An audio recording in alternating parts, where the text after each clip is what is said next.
vi khua a dei mi sina khua kan dei ve ini thar le kum thar ni cheu do ve na kan hu te o kan pa thian su o kum lun mang cha o kum thar ni cheu do na sa chia put ne ni kum thuan swa kan shwai nu kan sa ni thi hul in lom na pang par tu do chunga akan shwai tu kum du nung kan si piak sang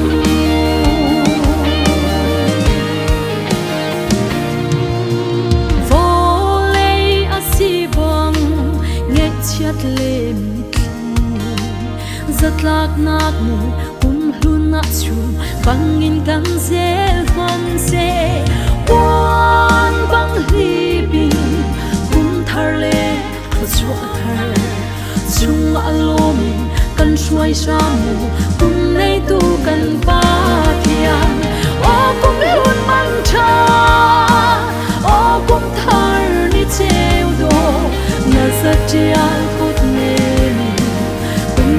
swa kan shwai bu kan sa ni thi hul in lom na pang par dum do chunga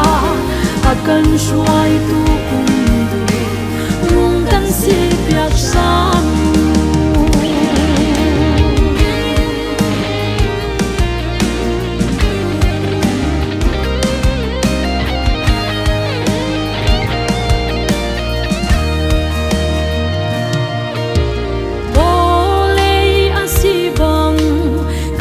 chia kum luna dot mi cheu khat ri zung mua liang in na kal mi an tam mo kum thar o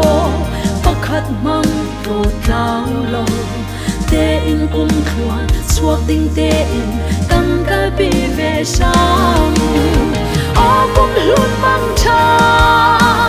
o kum thar ni cheu do na za chia kut ne ni kum khwan swa kan shwai bu kan sa ni thi hul in lom na pang par dum do chunga akan shwai tu kum du nung kan si piak sang dam te in mang cha lo ma lun mi kum o chẳng lại tất xa lệ thiên lung lệ khai rao xoay ngã kinh lệ khá lệ cung chẳng chua gắn rê than chẳng là ô cung luôn mang cha ô cung thar đi treo đồ